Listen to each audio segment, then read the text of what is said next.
Hello again, dear listener, and welcome. Now, find your comfortable space, a place where the edges of the day can soften and blur. Tonight we travel not to a history that was, but to one that might have been. A journey to a familiar land, a ribbon of impossible green cutting through an ocean of sand. A place of gods, pharaohs, and the slow, eternal rhythm of the Nile. But in the landscape of our mind's eye tonight, the horizon is different. It is flat. The iconic silhouettes that have defined ancient Egypt for millennia. Those silent, geometric mountains of stone that pierce the sky are conspicuously absent. We are about to explore a world without the pyramids. What would this ancient kingdom have become without its most defining, most ambitious, and most mysterious creations? How would the life of a pharaoh, his power, his very divinity, be expressed without a stairway to the heavens? And how would the life of the common stonecutter or farmer change if their labor was not poured into these colossal monuments to eternity? It's a question that unravels the very fabric of this ancient world. Now, dim the lights, maybe turn on a fan for that soft background hum, and let's ease into tonight's journey together. I'd love to hear where you're listening from tonight. ... What city, what country, what time it is for you? It's always a quiet joy to know who is sharing this stillness with us from across the spinning globe. Our journey begins, as it must, in the early days of the Old Kingdom. Around the year 2680 BCE, the air in the royal court at Memphis is thick with the dry heat of the desert and the sweet, heavy scent of lotus blossoms floating in ornamental pools. Pharaoh Nebkatu, a man who carries the weight of two lands, Upper and Lower Egypt, on his brow sits in quiet contemplation. He is Horus on earth, a living god whose duty is not merely to rule, but to maintain a delicate cosmic balance of order, truth, and justice. His life on this earth is a sacred performance, but his journey after death is a cosmic necessity. His spirit, his Ka, must ascend to the heavens to join the imperishable stars, continuing its eternal duty of preserving order. In our history, this divine imperative gave birth to the pyramid, an architectural prayer of staggering scale. But in this world, that idea has not taken root. The stone steps to the sky have not been dreamed.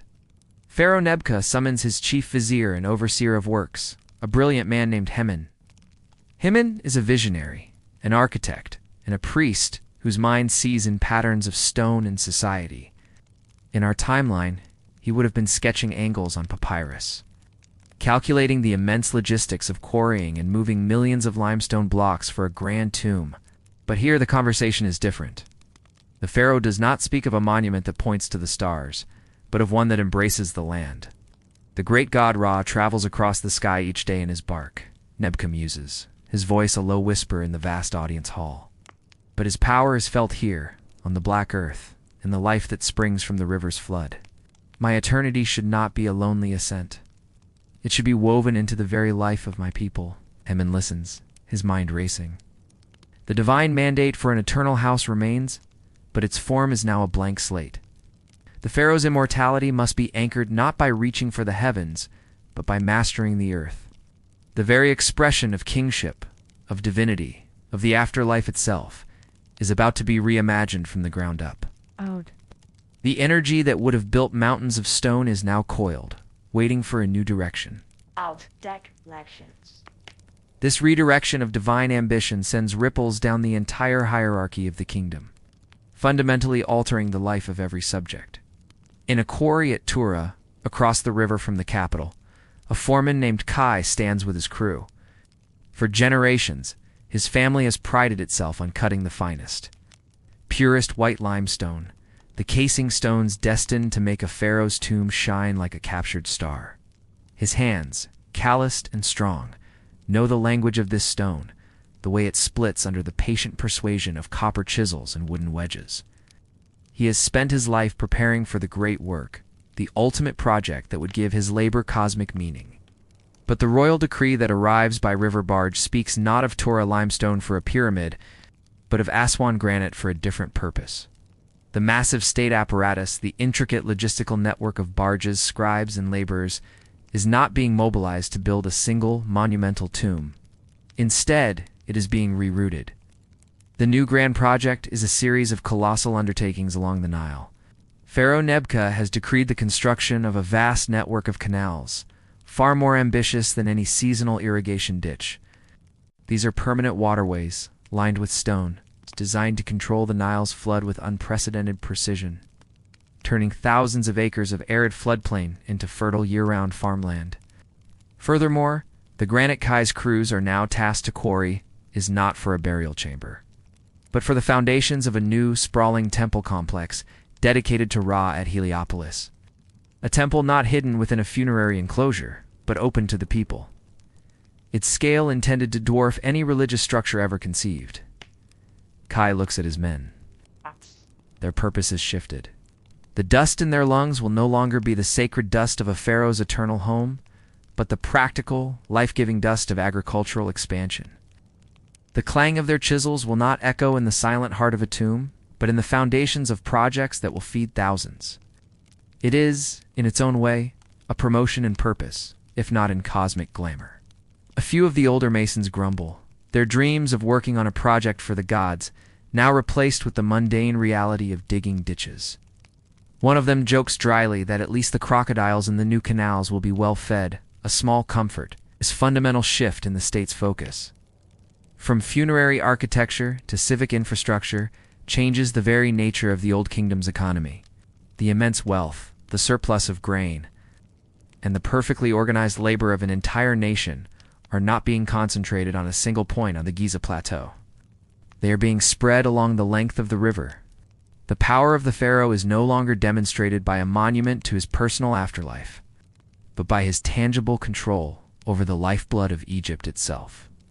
His divinity is expressed not in his ascent to the stars, but in his ability to command the Nile, to banish famine, and to create prosperity from the black soil.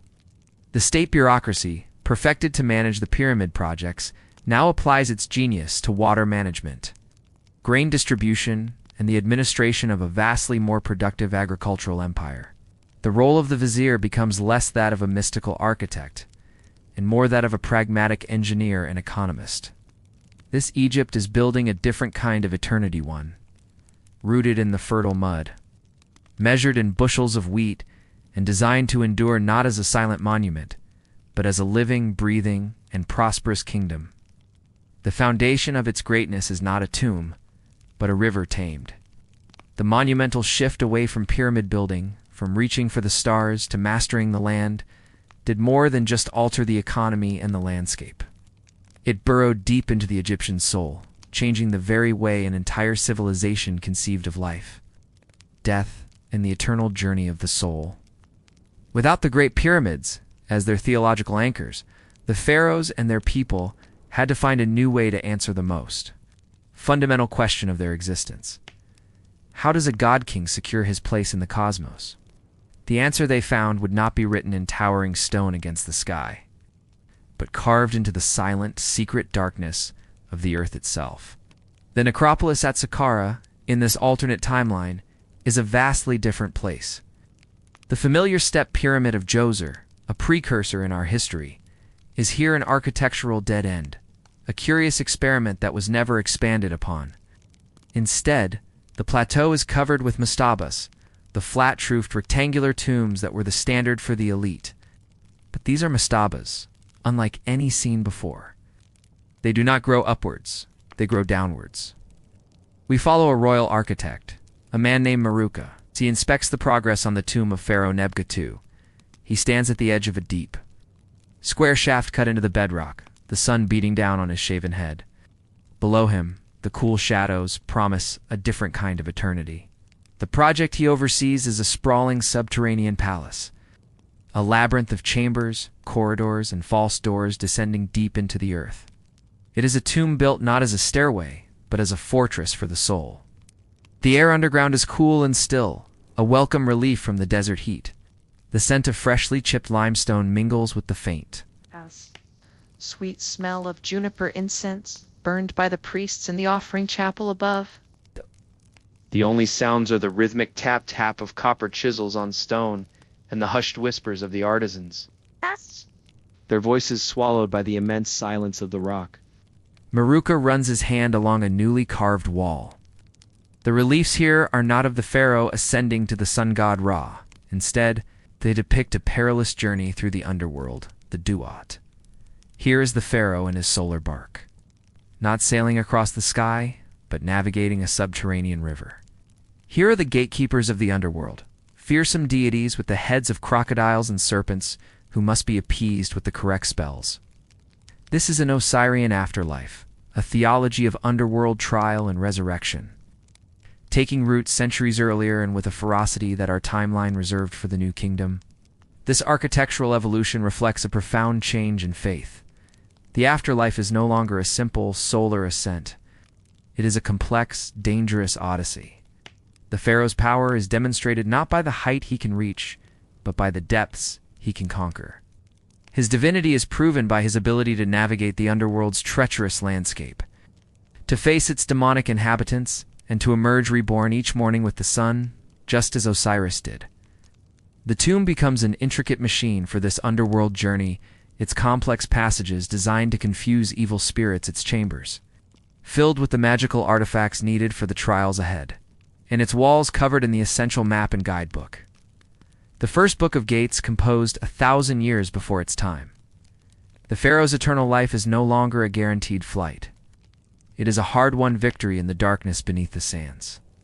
The entire spiritual focus of the nation shifts from the celestial to the chthonic, from the sky to the earth. This change also dramatically reshapes the religious power structure on the surface.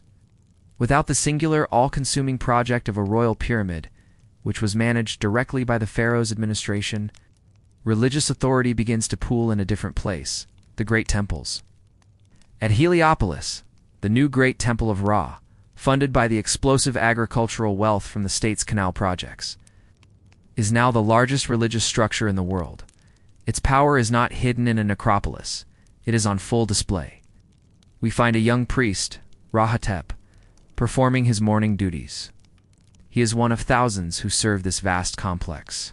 His day is a world away from the secretive, somber life of a funerary priest in a pyramid cult. His work is public, it is spectacular. He is part of a grand procession of priests in starched white linen, their synchronized chants echoing across a courtyard, so vast it could swallow a village. The air is thick with the smoke of 100 simultaneous offerings, the smell of roasting meat and incense so overwhelming it can be detected for miles. Ahotep sees the high priest of Ra conferring daily with the vizier. They meet not as subordinate and superior, but as the heads of two parallel powers. They discuss the grain yields from the temple as enormous estates lands granted to them by the pharaoh in gratitude for their divine intercession, lands made impossibly fertile by the new canals. The temple's wealth now rivals that of the pharaoh himself. It has become a massive economic engine, a state within a state, with its own bureaucracy, its own workshops, and its own private army to guard its holdings. Rahotep feels a sense of awe that has little to do with the pharaoh in his distant palace. The power he witnesses every day is here, in the temple. It is the power of the priesthood. This is the great unintended consequence of a pyramidless Egypt. The pharaoh's divine authority, once uniquely focused and expressed through his personal monument to eternity, is now diffused, is mediated, and in some ways challenged by a newly empowered and fabulously wealthy priesthood. The priests of Ra are the public face of religion, the managers of the state's prosperity, and the keepers of the sacred rituals that thousands of Egyptians now witness in grand public festivals. This early rise of the temple, as an independent power base, sets the stage for a future of internal conflict. In this Egypt, the struggle for ultimate authority may not be between the pharaoh and his ambitious relatives, but between the palace and the temple. The high priest, who can claim to speak for the sun god himself, and who controls a significant portion of the nation's wealth, becomes the most powerful man in Egypt next to the pharaoh and a potential rival. The balance of power, so central to the concept of Maat, has been irrevocably altered, creating a tension that will define the next 1,000 years of this alternate Egyptian history. The ripples of a pyramid-less Egypt continue to spread, moving beyond the pharaoh's palace and the high priest's temple to touch the lives of the millions who toil on the black earth. The lifeblood of the kingdom, the peasant farmer and the laborer, finds its rhythm fundamentally altered. The great human tide that in our history was harnessed to raise mountains of stone is now redirected. And in this redirection, the very structure of Egyptian society begins to shift, subtly but irrevocably. A new kind of peasant emerges, and with him, a new kind of nobility. Let us consider the life of Neku, a farmer from a small village a day's walk south of Memphis. In the timeline we know, Neku's life would be governed by two great forces: the rhythm of the Nile-esque flood and the summons for state labor on the Giza Plateau. When the inundation arrived, swallowing his fields beneath its life-giving waters, he and the other men of his village would be called away. They would travel north to join the tens of thousands of their countrymen in a project of cosmic significance, a religious duty that also served to pay their taxes and earn them rations when their own land was unproductive. They would be pyramid builders, hauling stones under the watchful eyes of overseers, their sweat mingling with the dust of their divine king's eternal home. But in this world, the summons is different. The royal overseers still arrive, their papyrus scrolls still bearing the pharaoh's authority. They do not, however, call for a journey to a distant necropolis. Instead, they organize the local labor force for a project that is unending. And right on their doorstep, the maintenance of the pharaoh's great waterway. This vast stone-lined canal, the source of the region's newfound prosperity, requires constant attention. Silt must be dredged, sluice gates must be repaired, and feeder ditches must be cleared. The work is no less grueling. Neku still spends his days under the searing sun, his back aching from the repetitive motion of his shovel, his hands calloused from gripping its wooden handle. But the nature of his toil has changed. It is no longer a temporary, seasonal migration to a place of abstract religious importance. It is a permanent local responsibility with a direct, intangible outcome. The connection between his labor and his survival is immediate and clear. He clears the canal, the water flows to his fields, the crops grow taller, and his family eats better. He can see the results of his work not in a distant, inaccessible tomb, but in the second and even third harvest of emmer wheat that now springs from his land each year. This changes the peasant's relationship with the state and with the pharaoh himself. The king is no longer a remote god who demands labor for a mysterious afterlife project. He is the giver of water, the master of the flood, the divine source of the land's impossible bounty. The pharaoh's power feels less mystical and more practical. It is the power that keeps the canals flowing and the specter of famine at bay. Neku finds it mildly amusing that after spending all day managing the life-giving water, he still goes home to drink beer because the river itself remains as treacherous to drink as ever. Some things, it seems, even a god-king cannot change. This shift creates a more sedentary and stable peasant population. Villages like Neku's, situated along the new canals, begin to grow into prosperous towns. There is no longer a mass exodus of the male population for months at a time. Families stay together. A new social stratum begins to emerge from within the peasant class. Skilled water workers. Men who show a particular aptitude for managing the sluice gates, for reinforcing the canal banks, for calculating the distribution of water, become minor officials, gaining a measure of respect and slightly larger rations. It is a small step up the social ladder, but in the rigid world of ancient Egypt, it is a step that was never possible before. Life is still a grind, defined by hard labor from sunrise to sunset. But it is a more predictable, more secure grind than the one their ancestors knew.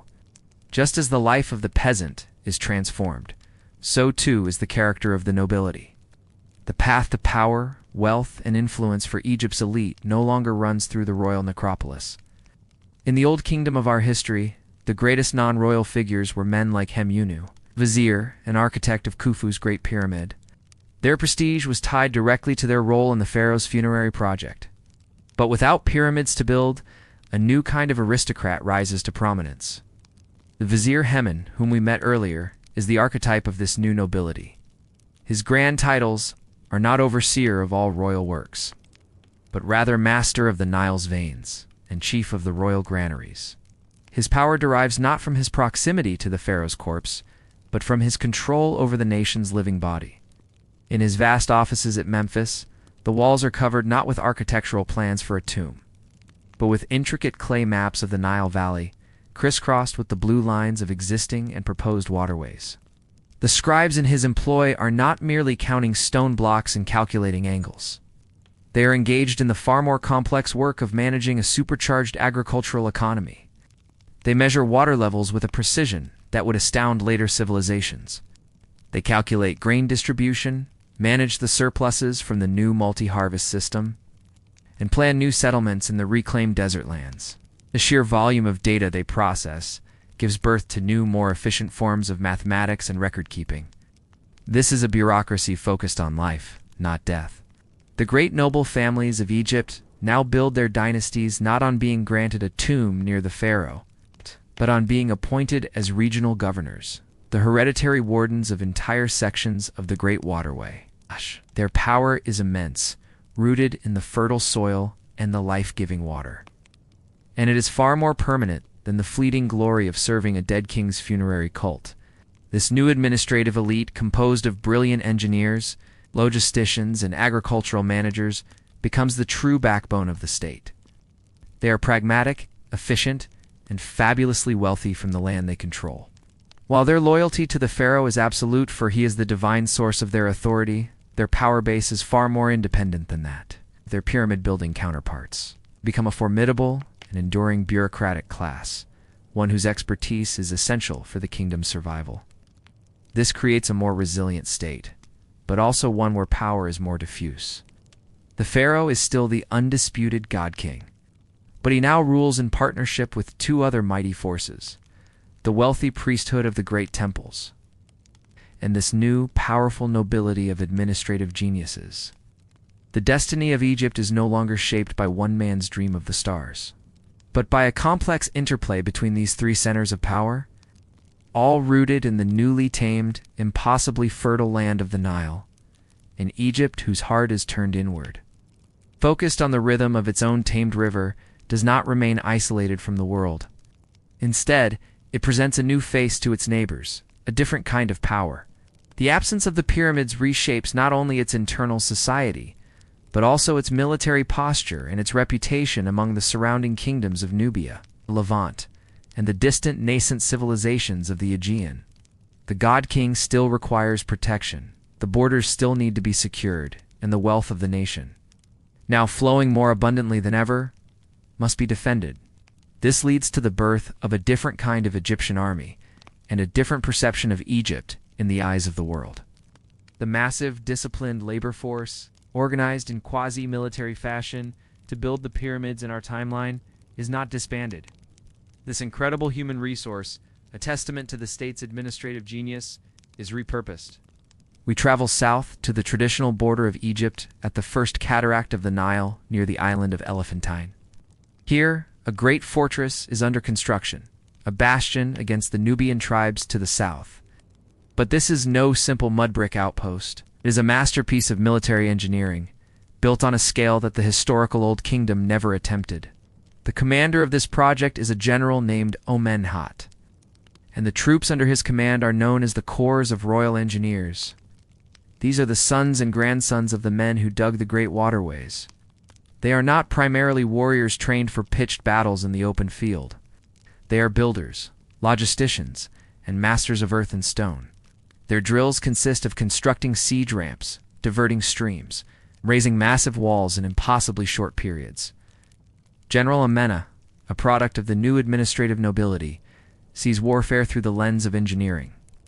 Why risk Egyptian lives in a bloody charge when you can build a fortress so immense, so perfectly designed, that it makes any attack futile?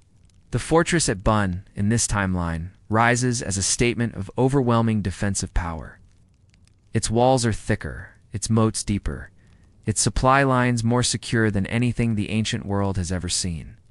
The skills honed in taming the Nile are now applied to the fortification of the realm.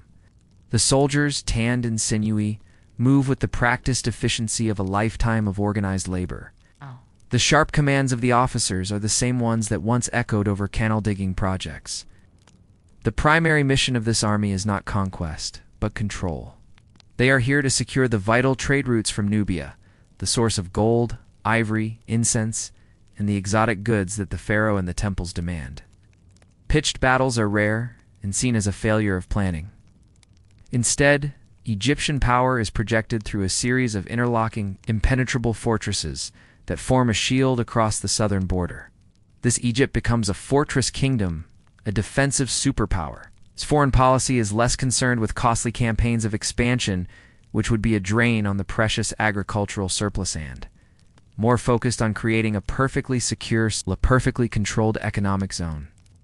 It is a nation that has mastered the art of saying, "Thou shalt not pass," not with a spear, but with a wall so grand it demoralizes any potential invader before the first arrow is even knocked. This new military posture, in turn, reshapes how the world perceives Egypt. Let us follow a trade caravan from the bustling port city of Byblos, in what is now Lebanon. Its leader, a seasoned merchant named Abibal, is making his third voyage to the Nile Delta to trade precious cedar wood for Egyptian grain. On his previous journeys, years ago, his father would point to the distant horizon, where the faint, triangular shapes of the pyramids would emerge from the desert haze.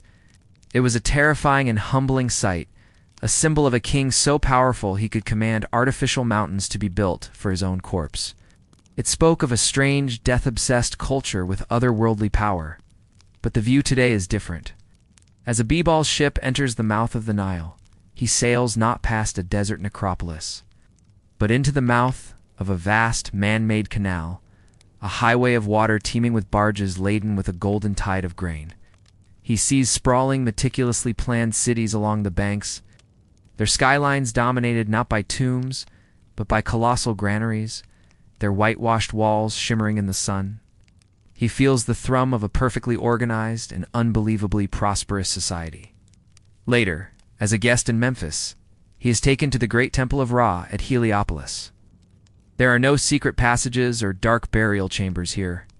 It is a wonder of sun-drenched courtyards, forests of painted columns, and colossal statues of the pharaoh who stands among the gods, active and present, not sleeping in a hidden tomb. The sensory experience is overwhelming. The bewildering sight of endless green fields where his map suggests there should be desert, the scent of baking bread from 1,000 state-run bakeries that feed the legions of workers, the feeling of absolute order that permeates every aspect of life. Abibal is no longer in awe of a mystical power focused on death. He is in awe of a very real, very tangible power focused on life, growth, and abundance. Foreign emissaries and traders no longer return home with tales of a strange land of magical tombs. They return with reports of an agricultural and engineering superpower. They speak of a pharaoh whose power is not just symbolic, but practical, the power to create food from sand, to command armies of builders, to organize a nation with the precision of a water clock.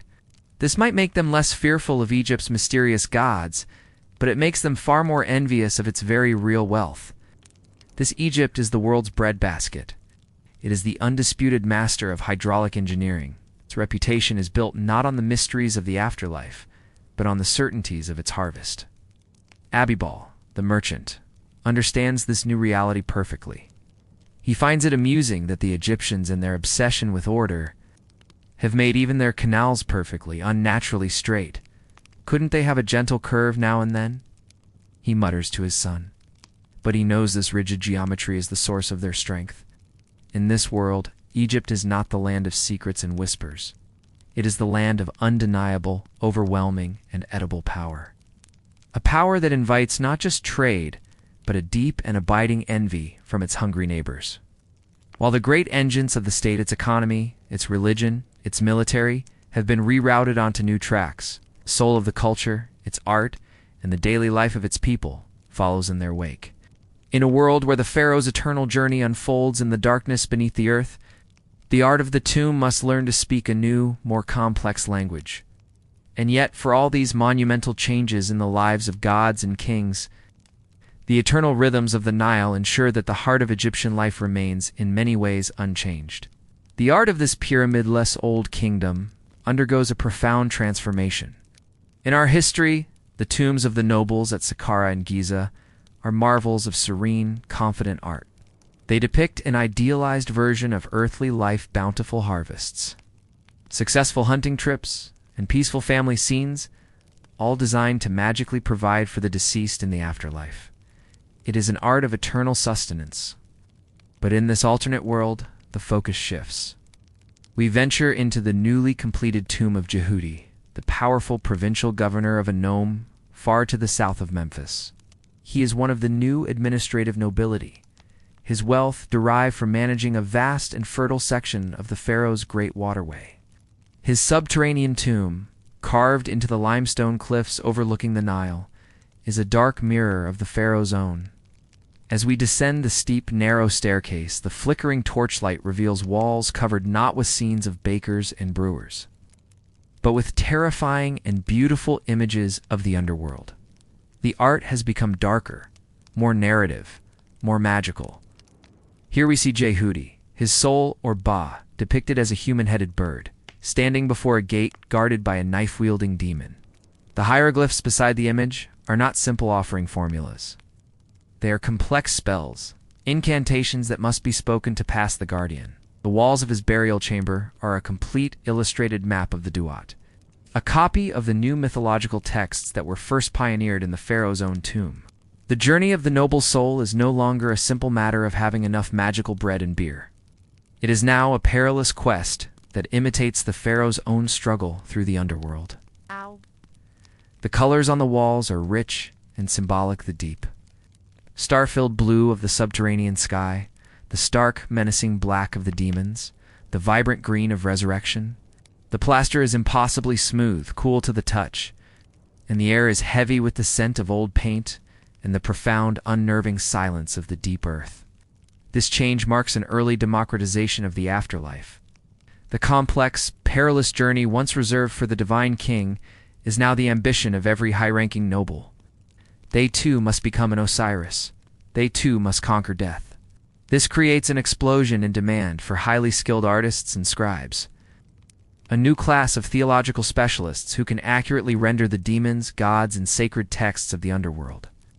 The purpose of art shifts from documenting life to defeating death, and in doing so, it becomes even more mysterious, more magical, and perhaps more intimidating to the generations that will follow. But for all the changes in the world of high theology and royal ambition, for most Egyptians, life is still defined by the sun, the soil, and the river. Let us return to Naku, the farmer and canal worker, as the sun, the great god Ra, begins his own descent into the underworld in a blaze of orange and purple. Naku's work is done for the day. He trudges home, his copper-tipped hoe resting on his shoulder. His simple mud brick house, one of 1,000 identical homes in his sprawling town, is filled with the sounds and smells that have defined life in this valley for millennia. His wife, Merit, kneels on the floor, grinding emmer wheat on a saddle quern, her body rocking back and forth in a rhythm as old as Egypt itself. The scraping of stone on stone is a sound of continuity, a promise of bread. His children, a boy and a girl, are playing in the doorway with small, crude toys they have fashioned from Nile Madah, lumpy hippopotamus, and a slightly menacing-looking crocodile. Their laughter is a sound that requires no theological justification. It is simply the sound of life. Naku sits on a reed mat, and Merit brings him a clay cup of her home-brewed beer. It is slightly sour, thick with sediment, but it is cool and refreshing after a day of labor under the Egyptian sun. Soon, she will bake the dough from the freshly ground flour into flatbreads on the hot stones of the hearth. The smell of it fills the small, single room of their home. This is the great constant. This is the foundation upon which all of Egypt is built. The pharaoh in his palace, the priest in his temple, the noble in his villa, they are all sustained by this simple, endlessly repeated act of grinding grain and baking bread. For all the changes in the state's grand projects, the core realities for 99% of the population remain the same. Life is a cycle of planting, reaping, and maintaining the flow of water.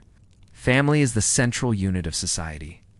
The local gods of the village are still revered with small household offerings. Naku's son, watching his father drink his beer, asks him if the great pharaoh also has to eat his mother's slightly burnt flatbread. Naku smiles and ruffles the boy's hair, telling him that is a question best left for the gods to answer. This unchanging heart of daily existence is what gives this alternate Egypt its strength and resilience. The grand theological and political dramas may play out among the elite, But the civilization itself is anchored by the quiet, enduring lives of its ordinary people. Their world is not one of grand monuments, but of small moments. The taste of fresh bread, the sound of a child's laughter, the comfort of a shared meal at the end of a long day's work. This is the Egypt that endures beyond the rise and fall of dynasties. Its power does not come from stone, but from the fertile, life-giving mud of the Nile. And its spirit is found not in the tombs of its kings, but in the unbreakable heart of its people. For centuries, this alternate Egypt thrives. It is a kingdom whose foundations are rooted in the practical magic of engineering and the predictable bounty of a tamed river. Its power is tangible, its prosperity undeniable. But the very system that makes it so strong also harbors a unique and terrible vulnerability. A complex machine is a powerful one, but it is also one where a single broken gear can bring the entire apparatus to a grinding, catastrophic halt. The end of this old kingdom, when it comes, is not a slow decline, but a sudden, shuddering collapse brought on by the failure of the very system that had guaranteed its success. Our story now moves forward in time to the twilight of the Old Kingdom. All around the year 2200 BCE, the line of divine kings has weakened. A succession of short-lived and indecisive pharaohs has left the central administration in Memphis more concerned with courtly intrigue than with the state of the nation. And then the unthinkable happens. A force more powerful than any pharaoh, a force that cannot be controlled by canals or decrees, intervenes. The climate of North Africa shifts. Prolonged, devastating drought, even more severe than the one that plagued the Egypt of our timeline, takes hold. For year after year, the monsoons in the Ethiopian highlands fail, and the life-giving inundation of the Nile shrinks to a dangerously low trickle. In the grand palace at Memphis, the elderly vizier Anku sits in his chambers, the air thick with dust and a sense of impending doom. The ornamental pools in the courtyards have dried up, their lotus blossoms now withered husks. Before him is a stack of brittle papyrus scrolls, frantic reports from the provincial governors. The news is the same from Aswan, in the south to the delta in the north. The great waterway is failing. The flow of the Nile is so weak that the canals are beginning to dry up, their beds choked with silt. The intricate network of sluice gates and feeder channels, the veins and arteries of the kingdom, is becoming clogged and useless. The machine is breaking. Anku can hear the sounds of desperate prayer from the great temples, chants that have grown more frantic with each passing day. He can smell the fear that has replaced the usual scent of abundance wafting from the royal kitchens. The vast granaries, once a symbol of Egypt's eternal plenty, are being depleted at an alarming rate. The pharaoh, a young man named Pepi III, seems paralyzed. His divinity was inextricably linked to his ability to maintain mat and provide for his people. Now, with the river failing and famine looming, his authority is evaporating like the water in the canals. The people look to him for a miracle, but the gods, it seems, are silent. The source of the Old Kingdom is unparalleled strength. Its absolute mastery over the Nile has become the source of its downfall. Because the society had become so perfectly and rigidly adapted to this system, its failure is not just a crisis. It is an apocalypse. The collapse, when it comes, is not a descent into the chaotic. Fragmented warlordism that characterized the first intermediate period of our history, the power players here are not simply local chieftains with private armies. They are the great administrative families who control the waterways and the powerful temple priesthoods who control the granaries. Their response to the crisis is not disorganized violence, but a cold, calculated, and highly technical struggle for survival. In the south, the powerful governor of the Theban nome, a descendant of the noble Jehudi, decides he can no longer wait for a miracle from Memphis. He possesses the engineering knowledge, the skilled workforce, and the absolute authority in his province. He makes a fateful decision. He orders the construction of a massive dam across his section of the Great Waterway, ordering what little water is flowing south for his own people. This act of hydraulic secession is a declaration of independence written in earth and stone. It is a message to the rest of Egypt. From this point on, we save ourselves. The response from the north is equally swift and technical. The governor of a powerful delta nome in a desperate alliance with the high priest of Ra does not send an army of spearmen south to break the dam. He mobilizes his own corps of engineers to begin a project of breathtaking audacity, to dig a new channel, a bypass to circumvent the Theban Dam and restore the flow of water to the north. The conflict that defines this first intermediate period is not a clash of swords, but a war of shovels. The landscape of Egypt becomes a massive, tense construction site. Instead of battlefields soaked in blood, there are vast work camps where armies of laborers move earth with grim determination. Spies are sent not to steal battle plans, but to chart the progress of a rival's canal. Priests perform frantic rituals on the banks of the dying river, begging the god Hapi to bless their project and curse their enemies. A northern governor, watching his engineers work, makes a grim joke to his son. In our grandfather's time, they fought over who could build the grandest tomb. We fight over who can dig the better ditch. I suppose, in a way, this is progress. The fragmented kingdom breaks not into warring fiefdoms, but into highly organized, technologically advanced hydraulic states. Each is a miniature version of the Old Kingdom, with its own bureaucracy of engineers and scribes, each fighting for the most precious resource in the world, a share of the Nile's dwindling water. This unique collapse sets the stage for a very different kind of reunification. The hero who will eventually reunite the two lands will not be a great warrior king like Mentuhotep II. He will be a master engineer, a logistical genius, a man who can not only defeat his rivals, but more importantly, repair the broken machine of the Nile. He will have to understand the intricate balance of the entire system and possess the authority to impose a unified plan on the warring provinces.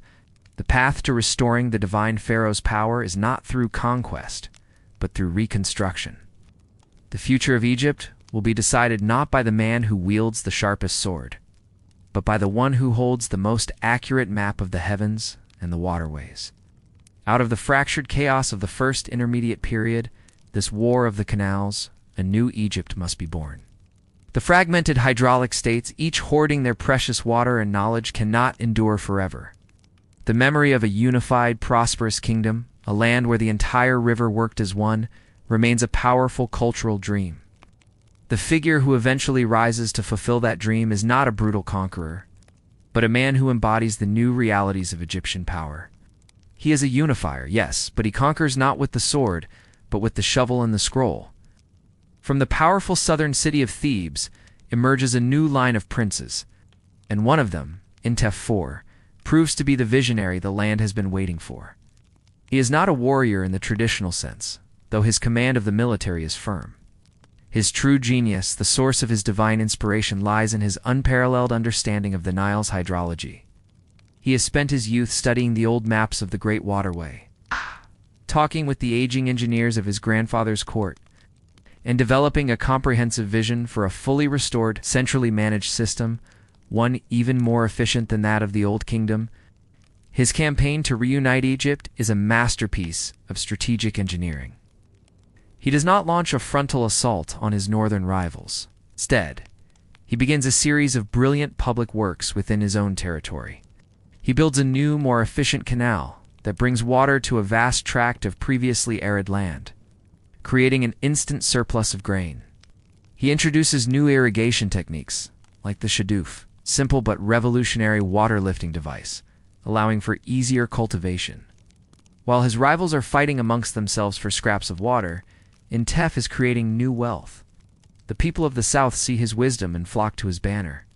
His army swells not with conscripts, but with volunteers who see him as the true shepherd of Egypt. His great victory comes not in a bloody battle, but when he completes a massive new reservoir complex near the Fayum Oasis, a project that allows him to store the Nile's floodwater and release it during the dry season, effectively drought-proofing Middle Egypt. This act makes his northern rival's position untenable. The people of the north, seeing prosperity and stability in Intef's lands while they face hardship, abandon their local governor. The reunification is achieved with a trickle of water rather than a river of blood.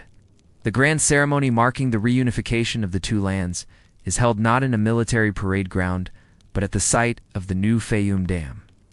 The air is filled not with the scent of blood and victory, but with the smell of wet earth and the roar of 1,000 sluice gates opening in perfect unison, sending life back into the parched northern canals. Pharaoh Intefor stands on the crest of the great dam, holding not a warrior's mace, but the symbols of a builder, a coiled measuring rope, and a plumb bob. He has restored Maat not by smiting his enemies, but by restoring the balance of the river. This act solidifies a new philosophy of kingship that will define the Middle Kingdom. The pharaoh is a shepherd, a provider, a chief engineer. His divinity is expressed through his wise stewardship of the land and its people. The official portraits from this era depict him not as an aloof, godlike figure, but as a thoughtful, burdened ruler, his face etched with the cares of his office. He is a god, yes, but his divinity is now rooted in responsibility. This new focus on pragmatic, responsible rule fuels a golden age of practical knowledge. The great temples, which had become powerful independent entities, are brought back under royal authority, their wealth now directed towards state projects. The houses of life, the temple scriptoriums, are transformed. They are no longer just repositories for religious texts, but become national academies of science, engineering, and administration. We can imagine a young scribe named Senusret working in the great house of life in the new capital of Thebes. He spends his days not just copying hymns to Amun-Ra, but studying texts on advanced hydraulics, learning the complex mathematics required to calculate national grain yields, and even studying medical treatises based on the empirical observation of the injuries and ailments of the thousands of workers who maintain the kingdom's infrastructure. The great literary works of this period reflect its practical, didactic spirit.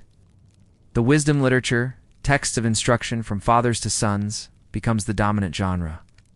A famous text from this era, The Instruction of the Vizier Kagemni, contains not just the usual advice on courtly etiquette and political discretion, but entire chapters on agricultural management. One passage advises a young official, if a farmer comes to you with a complaint about his water allotment, do not dismiss him with a lengthy explanation of hydraulic dynamics. Listen to his grievance, acknowledge his labor, and grant him an extra ration of beer. A satisfied farmer is a productive farmer, and the stability of the two lands is built upon such small acts of wisdom. Knowledge in this Middle Kingdom is prized above all for its utility. This creates a society that is highly advanced, literate, and technically proficient, but perhaps one that seems less mystical to later generations. Its greatest cultural achievements are not grand, enigmatic tombs, but brilliantly written papyri on medicine, mathematics, and engineering. Its heroes are not distant gods, but wise viziers and clever scribes. This Egypt is building a different kind of legacy, one of knowledge, order, and sustainable prosperity. It is an eternity built not of stone reaching for the heavens, but of words written on papyrus and the well-managed, life-giving flow of the Nile. The golden age of the Middle Kingdom, with its wise shepherd kings and its academies of practical knowledge, creates a civilization of unparalleled stability and internal strength. But this intense inward focus, this perfection of a closed system, comes with a hidden cost.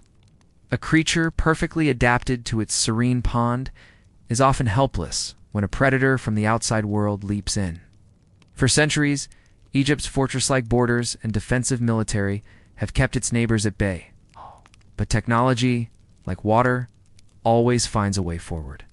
And in the deserts to the northeast, a new storm is gathering, one that will shatter the comfortable isolation of the pyramidless kingdom. The end of this prosperous era comes, as it did in our own history, with the arrival of a people known as the Hyksos. But their invasion in this timeline is even more shocking, more disorienting, because the Egypt they invade is both stronger and more brittle than the one we know.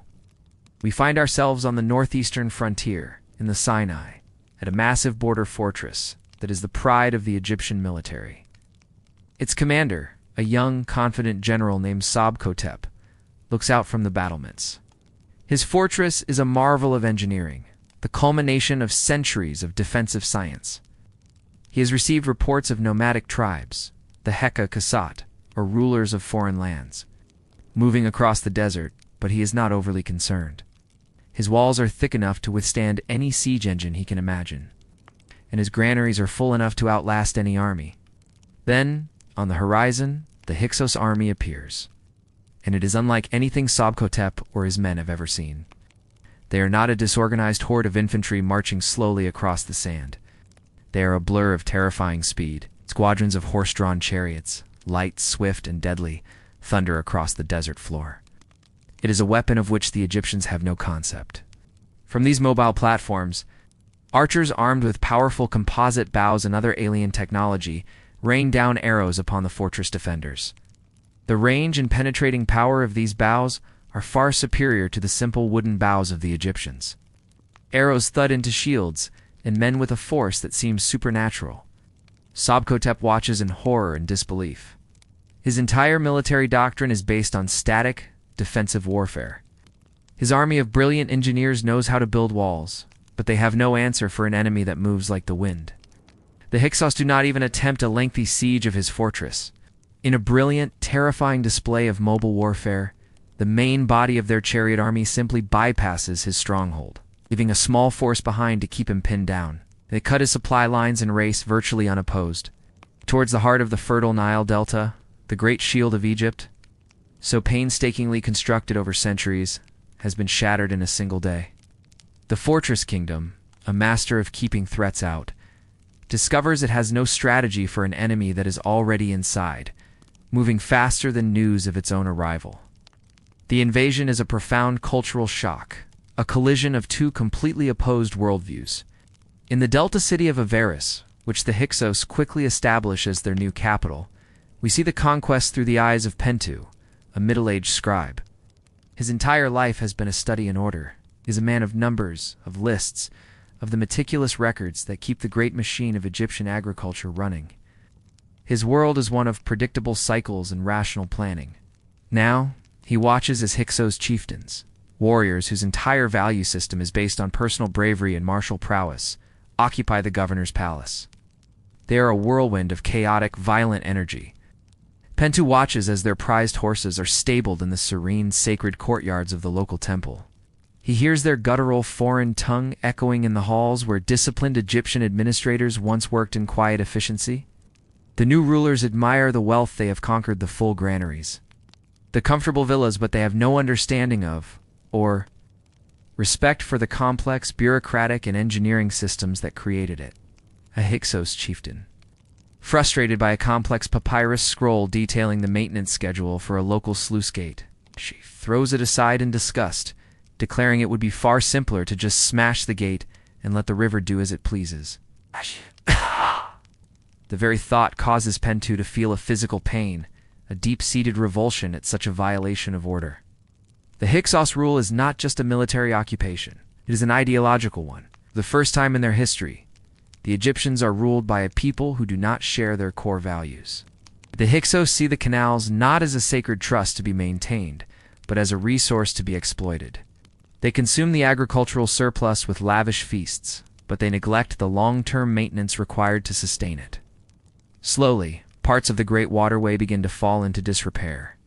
The delicate balance so carefully maintained for centuries begins to fray. For the Egyptian people, it is a period of deep humiliation. Their land, their gods, their entire way of life seems to have failed them. But from this humiliation, a new Egypt will be born. In the south, at Thebes, beyond the reach of the main Hyksos force, the Egyptian spirit of resistance begins to stir. They realize the painful truth. Their engineering genius and their agricultural wealth are not enough to guarantee their freedom. To reclaim their land, they must learn the ways of their conquerors. They must become warriors. Egyptian spies are sent north to study Hyksos weapons. Egyptian artisans begin the slow, difficult process of reverse engineering the composite bow. And, most importantly, Egyptian nobles begin to acquire and breed horses, learning the difficult art of chariot warfare. This period of foreign domination is a crucible, a painful but necessary fire that will forge a new Egyptian identity. It will create a people who are not just builders, but fighters. It's a state that is not just a fortress, but an empire. The new kingdom is waiting to be born, and it will be a synthesis of old and new organizational genius of the pyramid-less. Old Kingdom, combined with the terrifying military technology of the Hyksos, Egypt is learning a hard lesson. To remain a nation of shepherds, they must first become a nation of wolves. The trauma of the Hyksos occupation becomes the forge in which a new Egypt is created. The humiliation of being ruled by foreign warriors ignites a fire in the Egyptian spirit, a determination not only to reclaim their land, but to ensure that such a violation never happens again.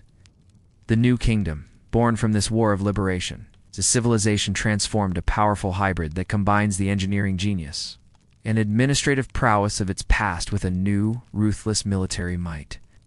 This is the age of the warrior pharaoh, an era where Egypt turns its gaze outward and builds an empire. The rebellion begins in the south, in the city of Thebes, which had remained a bastion of Egyptian culture.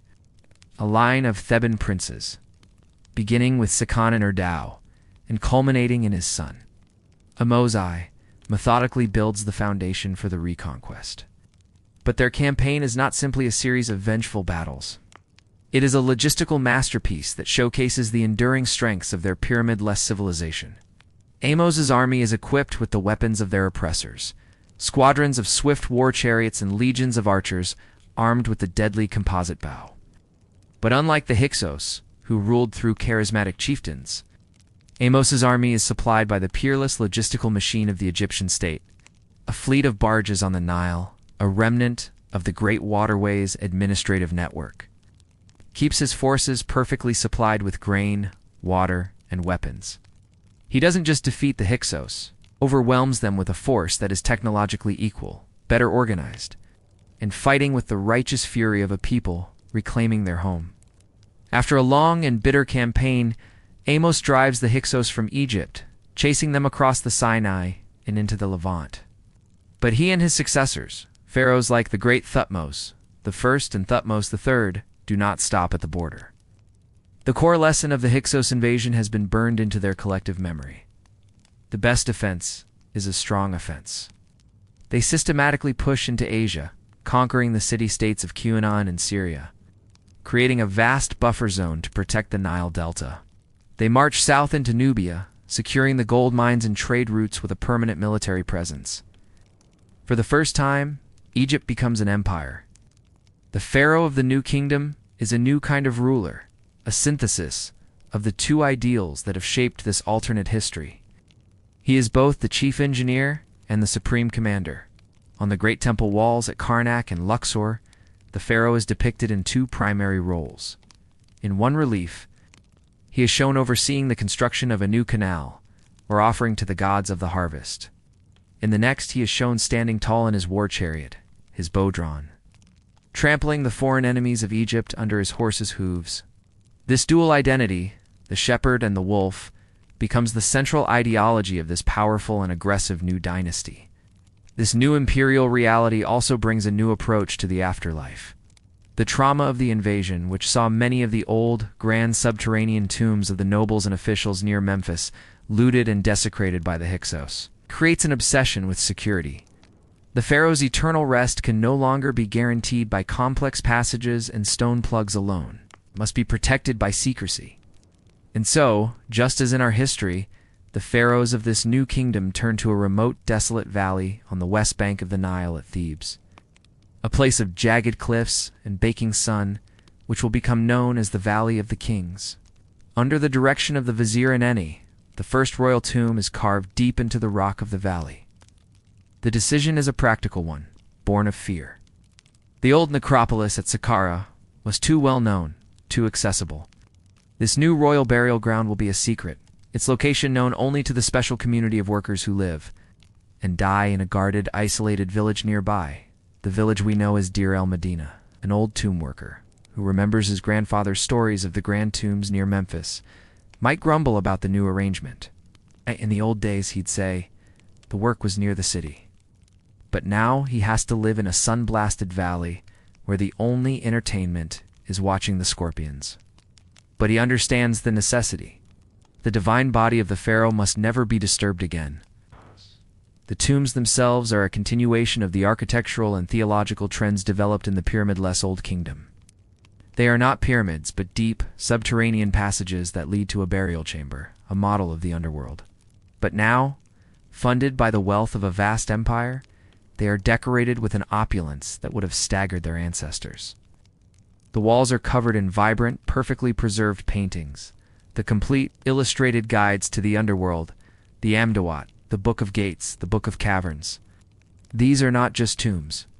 They are magical engines designed to provide the pharaoh with the knowledge and spells needed to overcome the perils of the night and be reborn with the sun. The treasures packed into these hidden chambers reflect Egypt's new imperial status. There is gold from the conquered mines of Nubia, lapis lazuli, brought by caravan from the mountains of Afghanistan, fine cedar from Lebanon, and precious ebony from the heart of Africa.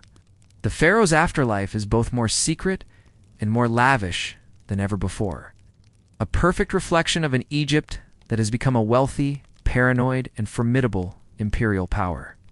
The focus on a subterranean Osirian afterlife, once a unique adaptation to a pyramid-less world, is now reinforced and enriched by the need for secrecy and the spoils of empire, creating the iconic tombs that will one day mystify a world that never knew a single pyramid had ever graced the Egyptian sand. The new kingdom of this alternate Egypt is a formidable power, a perfect fusion of martial prowess and engineering genius. Its armies march under the command of warrior pharaohs, its treasuries overflow with the tribute of a vast empire, and its soul is guarded in the secret tombs of a desolate valley. Yet, the very forces that shaped this unique civilization, the powerful priesthood and the entrenched bureaucracy that rose in the absence of the pyramids, have created a deep, structural tension within the state. For over 1,000 years, a delicate balance has been maintained between the divine king, the wealthy temples, and the administrative nobility. Now, a pharaoh will come to the throne who decides that balance is no longer acceptable. And in his attempt to reclaim absolute power, he will plunge the empire into its most profound internal crisis. We are in the great city of Thebes during the reign of Amenhotep IV, a young, intelligent, and dangerously idealistic pharaoh. He has inherited an empire at the peak of its power, but he sees a sickness at its heart. The priesthood of the state god Amun-Ra has become unimaginably wealthy and powerful, a direct legacy of their early rise in the Old Kingdom. The temples now control nearly a third of all the arable land in Egypt. The high priest of Amun-Ra is not merely a spiritual leader. He is the head of a vast corporation, a state within the state, whose influence can be felt in every corner of the empire. To the young pharaoh, this is an intolerable challenge to his own divine authority. The simmering conflict that has been building for a millennium between the palace and the temple is about to boil over. The atmosphere in the great temple at Karnak is thick with unspoken tension. The high priest, a man of immense gravitas and political cunning, watches as the young pharaoh performs the daily rituals. He sees not piety in the king's eyes, but a cold fire. When Amenhotep IV finally makes his move, it is with a speed and totality that shocks the entire establishment. He declares that there is only one true God, the Aten, a universal deity represented by the disk of the sun. He changes his own name to Akhenaten, he who is effective for the Aten, and he issues a decree that strikes at the very heart of the Amen priesthood's power. He orders their temples closed, their images smashed, their names erased from monuments across the land. It is an act of shocking sacrilege, a declaration of war against the most powerful institution in Egypt. A priest overseeing the defacement of a shrine to Amen might complain about the poor quality of the plaster used to cover the god's image. It's almost as if the heretics wanted to be erased from history, he might mutter. They could have at least made it easier for us to undo their mess. But Akhenaten's revolution is more than a religious reformation. It is a political one. He abandons Thebes, the heart of the Amen cult, and builds a new capital city from scratch on virgin desert land, a place he calls Akheten, the horizon of the Aten. This is an attempt to completely reset the board, to break the economic and political stranglehold of the old priesthood and nobility, and to recenter all power, spiritual and temporal, in his own person. The art of this new age, the Amarna style, is as radical as his theology. In a culture whose art has been defined for centuries by dark, formal, mythological scenes of the underworld, Akhenaten's artists create images of shocking naturalism and intimacy. The pharaoh is shown not as a perfect remote god, but as a strange, elongated figure with a prominent belly and spindly limbs. Playing with his daughters under the life-giving rays of the Aten, it is a revolution in every sense of the word. but it is a revolution that cannot last. Akhenet's heresy is a direct assault on the twin pillars of power that have defined this.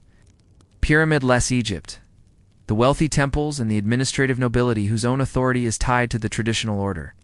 By attacking them, he has made enemies of the entire power structure of the empire. His reign is marked by internal dissent and external weakness. While he focuses on his religious vision, the great empire in the Levant begins to crumble.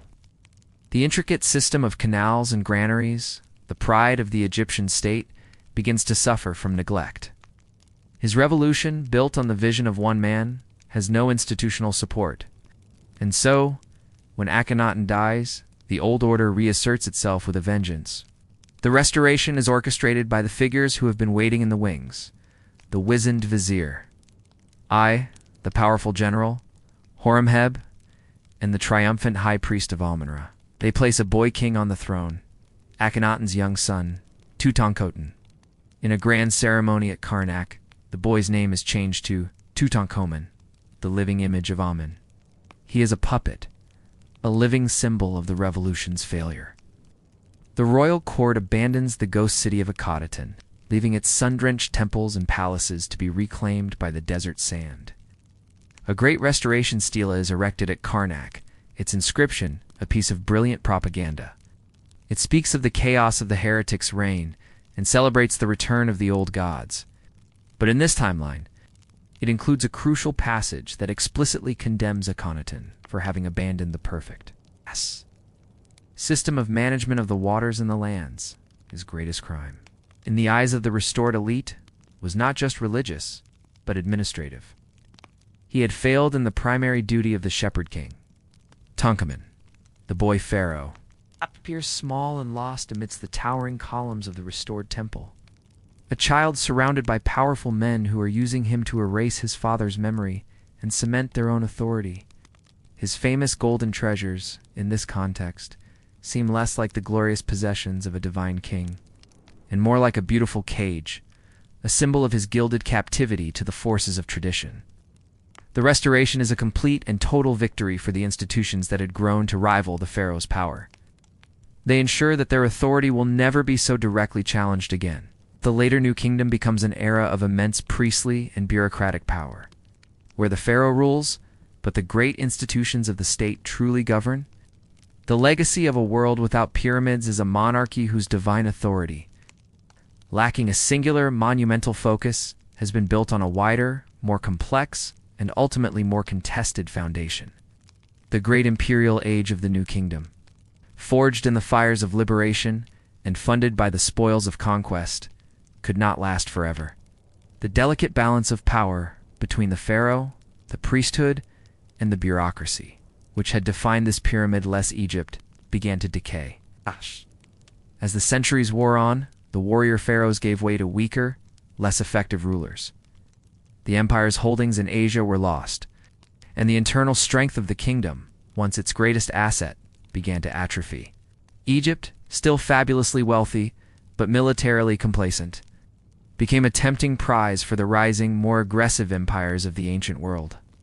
The late period of this alternate Egypt begins, as it did in our history, with a series of foreign invasions. But the nature of these conquests is different, shaped by the unique strengths and weaknesses of this Egypt.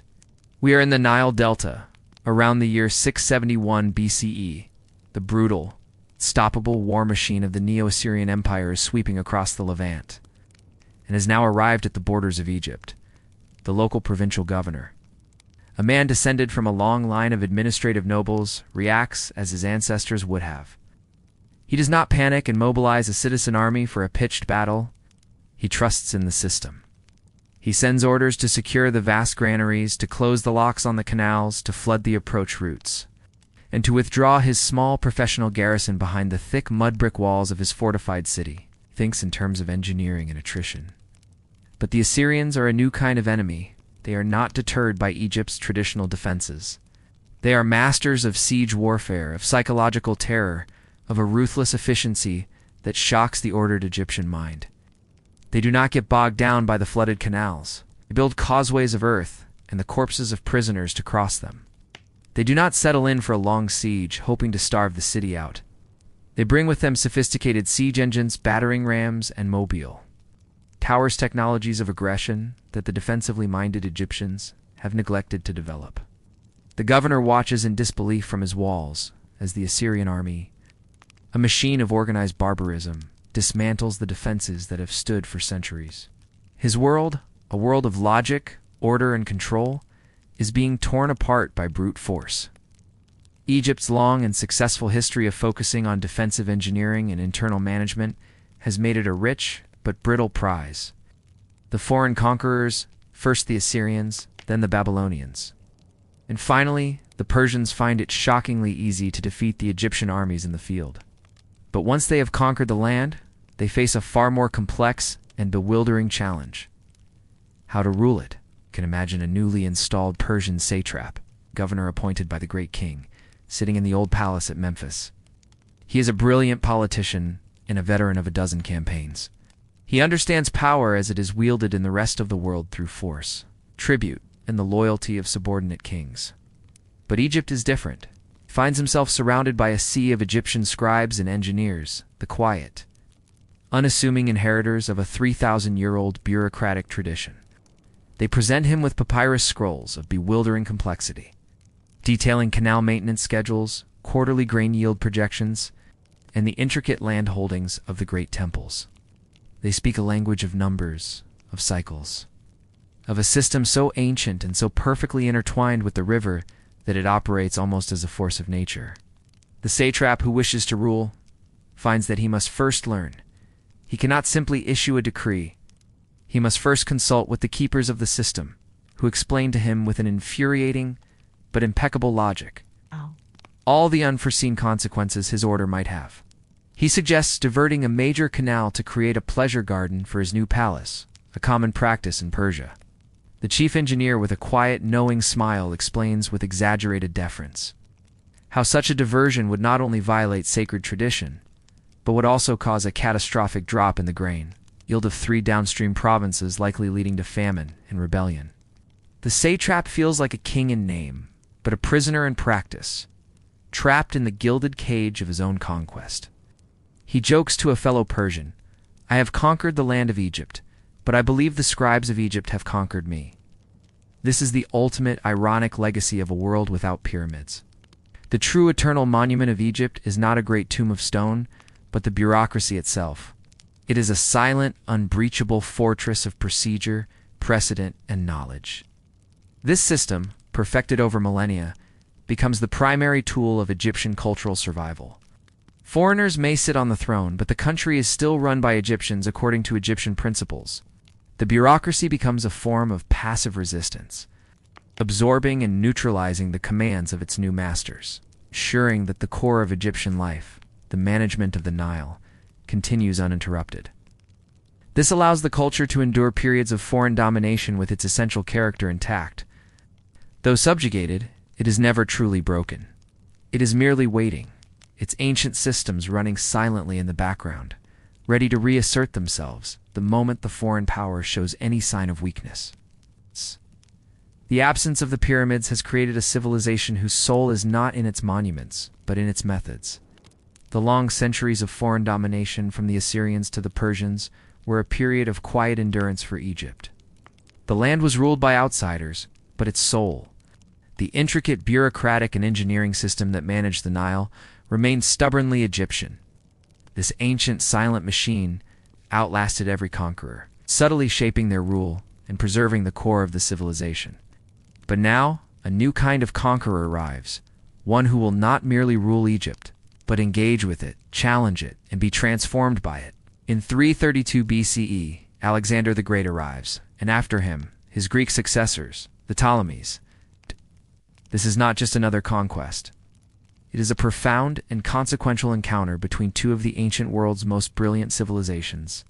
We can imagine a Greek scholar and engineer named Callisthenes, a man who has studied at the Lyceum in Athens, arriving in Egypt in the entourage of the first Ptolemy. He is a man of logic, of Euclidean geometry, of the restless, questioning spirit of the Hellenistic age. He has read the histories of Herodotus and knows the tales of Egypt's mysterious pyramids and its strange, animal-headed gods. He has come expecting to find a land of ancient, mystical, and perhaps irrational wonders. But the Egypt he finds is not the one Herodotus described. As his barge travels up the Nile from the coast, he does not see towering pyramids on the horizon.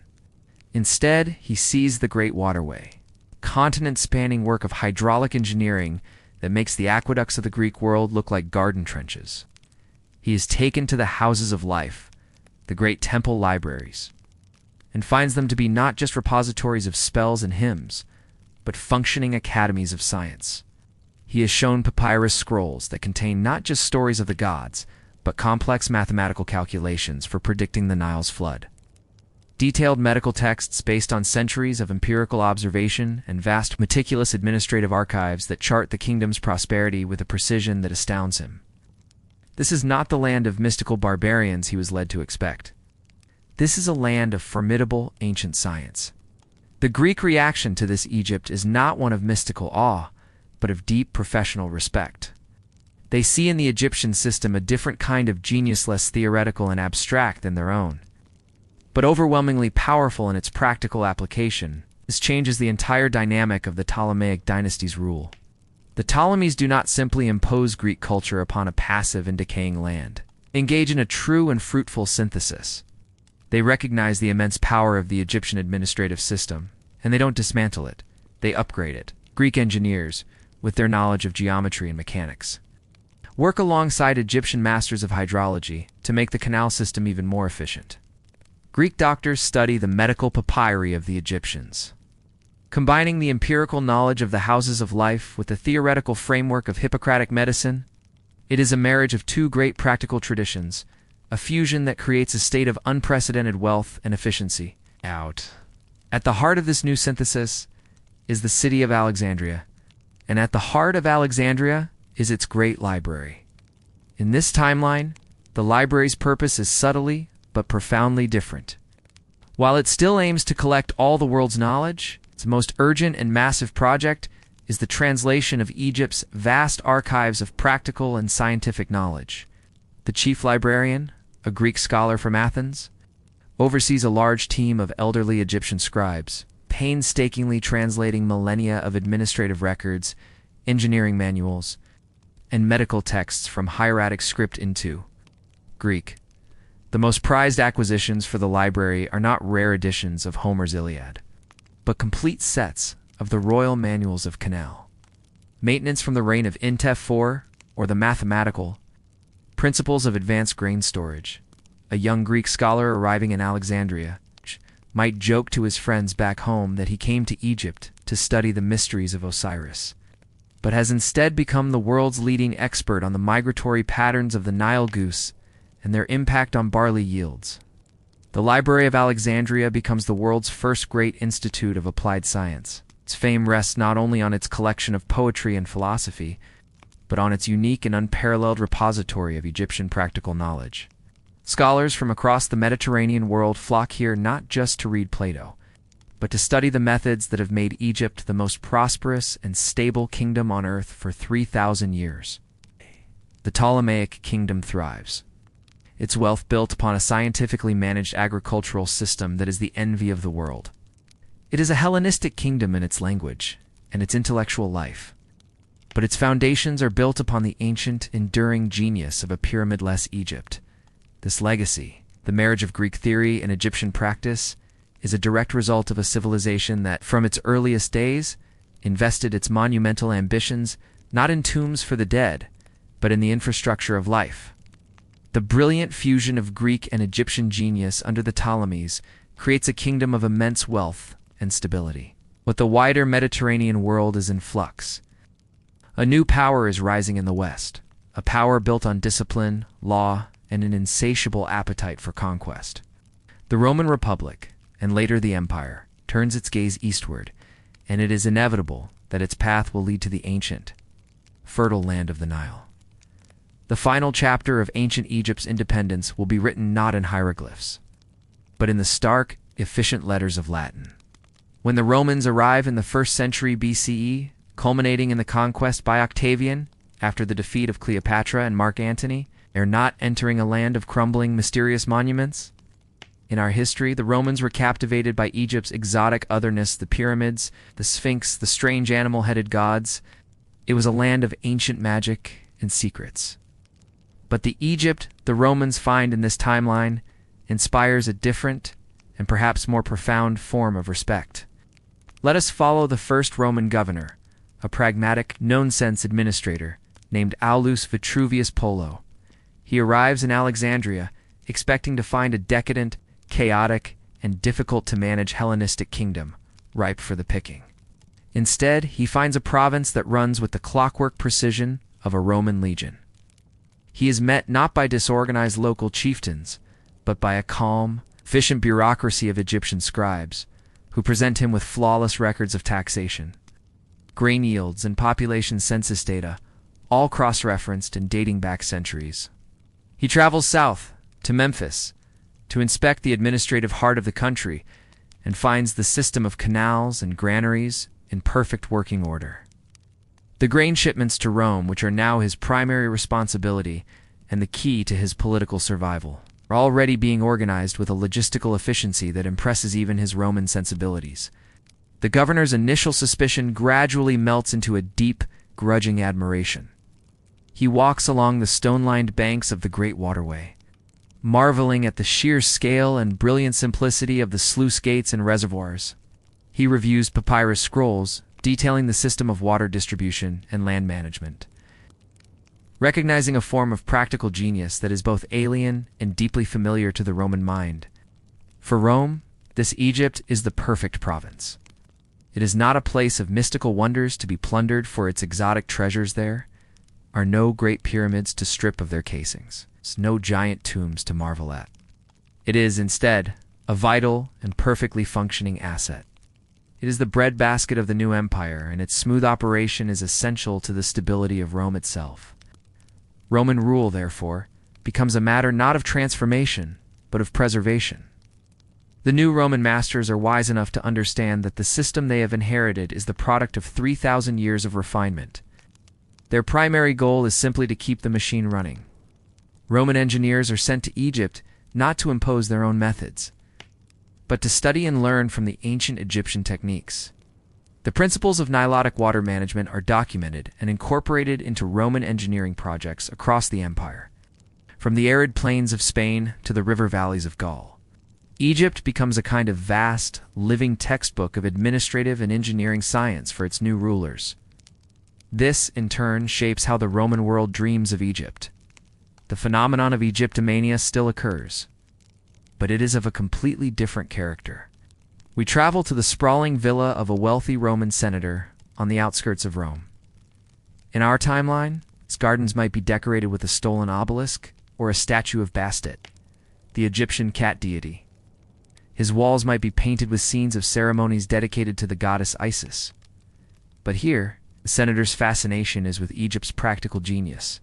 His grandest mosaic, covering the floor of his dining room, is not a mythological scene, but a detailed, vibrant Nilotic landscape depicting the orderly, prosperous life along the Nile, farmers using shadufs to irrigate their fields, barges heavy with grain sailing in orderly procession down a perfectly straight canal, and scribes with red pens measuring the fields after the flood. In his garden, the centerpiece of his fountain is not a figure of a graceful maiden, but a small, perfectly functioning scale model of an Egyptian sluice gate, its miniature doors opening and closing with the flow of the water. On the table in his library, the scroll he is reading is not an ancient book of mysterious writings, but a Latin translation of the instruction of the Vizier Cojemni. He considers the finest text ever written on the subject of estate management. A guest at his dinner party might joke, "Lucius, you admire the Egyptians so much? One would think you'd rather be a scribe than a senator?" The senator would reply without a hint of irony, "A Roman senator with the efficiency of an Egyptian scribe would be emperor within a year." The legacy of this pyramid-less Egypt is thus profoundly altered. It is remembered not as the land of spectacular death and ancient secrets, but as the timeless ideal of a perfectly ordered, perfectly stable, and perfectly prosperous society. Its cultural influence on the Roman world comes not through its exotic mystery cults, but through the sciences of administration, agriculture, and engineering. The myth of Egypt is not one of a civilization obsessed with the afterlife, but of a civilization that had completely and utterly mastered the art of living. This is the quiet, practical, and perhaps ultimately more influential legacy that it leaves to the world that follows. As the Roman Empire crumbles and the world transitions through the medieval period and into the age of rediscovery, the memory of this alternate Egypt is preserved in a different form, without the colossal, enigmatic pyramids to dominate its legacy. Its story is told not through the awe of treasure hunters and mystics, but through the quiet respect of scholars, engineers, and historians. The field that will become known as Egyptology has a different birth, a different focus, and a different soul. The story of its rediscovery still begins, as it did in our world. In the late 18th and early 19th centuries, with the arrival of Napoleon's armies and the savants who accompanied them, and the key to unlocking its ancient language is still the Rosetta Stone. A young French scholar, the brilliant Jean-François Champollion, still applies his genius to the task, and after years of painstaking work, deciphers the ancient hieroglyphs. But the great treasure he unlocks is not what he, or the world, expects. The first texts to be translated are not grand mythological compositions, like the Pyramid texts or the Book of the Dead. Instead, European scholars find themselves reading, with a mixture of disbelief and profound admiration, the administrative archives of a Middle Kingdom pharaoh. The first great discovery that captures the attention of the learned world is not the unsealing of a treasure-filled tomb, but the translation of a miraculously preserved papyrus detailing the construction and maintenance schedule for a section of the Great Waterway. In the dusty, quiet halls of the National in Paris, Champollion unrolls a scroll, and his excitement is not that of an adventurer, but of a historian of science. He stares not at a depiction of the weighing of the soul, but at a detailed, two-scale diagram of a water distribution network, complete with calculations of flow rates and silt deposition. He feels a profound intellectual connection to a civilization he now understands, not as mystical, but as hyper-rational, a society of engineers who thought on a continental scale. The field of Egyptology, therefore, develops not as a romantic branch of art history and archaeology, focused on funerary beliefs and royal personalities, but as a serious, sober branch of the history of science, technology, and public administration. The great Egyptologists of the 19th century are not swashbuckling explorers, but meticulous historians of bureaucracy. They are fascinated by Egypt, not for its supposed mysteries of the afterlife, but for its incredibly advanced and enduring systems of social organization. It is seen as the Rome before Rome, the first great practical empire, the birthplace of the bureaucratic state. Its legacy profoundly influences the development of modern political science and civil engineering, but it does not inspire poetry or supernatural horror stories. This academic respect, however, fails to translate into broad public fascination. The popular image of ancient Egypt, an image shaped in our world by the breathtaking spectacle of the pyramids and the golden mask of Tutankhamun, never takes hold. Let us imagine a wealthy Victorian lady, a pioneer of tourism. On a grand tour of the Nile in the 1880s, she has read the latest scholarly works and is prepared to be impressed by Egypt's administrative genius. Her steam-powered Dobia sails down a river that is still flanked by the visible remnants of ancient canals and the foundations of massive ruined granaries. The landscape is a testament to an ancient, orderly prosperity. She is impressed, but she is not awestruck. At sunset, she looks out across the desert from her boat. There are no great triangles casting long geometric shadows across the sand. There is no enigmatic sphinx to gaze upon with a mixture of wonder and intellectual reverence. The tombs of the great pharaohs, hidden deep within the desolate valley of the kings, are sealed, unmarked, and not part of any tourist itinerary. In her leather-bound diary, she might write, "Egypt is a true marvel of ancient organization, a testament to what a disciplined and sensible people can achieve. It is, however, terribly practical. The landscape lacks for a certain romance. For a ruin to be truly great," she concludes, "it must first be magnificently useless." She also notes with some disappointment that the local cuisine still seems to consist mainly of bread and onions. concluding that 3,000 years of administrative genius were apparently never applied to the culinary arts. And so, the great cultural phenomenon of Egyptomania never happens.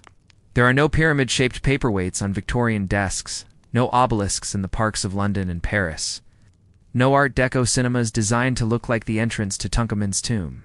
Egypt is respected, but it is not loved with the same feverish passion. It is a subject for the university, not for the popular press. Its legacy is quieter, more academic, less a part of the global cultural imagination. It is the world's brilliant, sensible ancestor, not its mysterious and magical one. The story it leaves behind is not one of a quest for the stars, but of a perfect, timeless mastery of the earth. And so, we arrive at the end of our long, winding river of time, a journey through an Egypt that is at once familiar and strangely different. We have followed the ripples of a single, monumental change. Watching as a world without pyramids gave birth to a new kind of society, a new kind of power, and a new kind of memory. As we stand now in our modern world and look back at this alternate past, we must ask the final question. How is our own world, our own imagination, changed by the absence of these great stone mountains? The pyramids of Giza are more than just ancient structures. They are part of our collective human consciousness.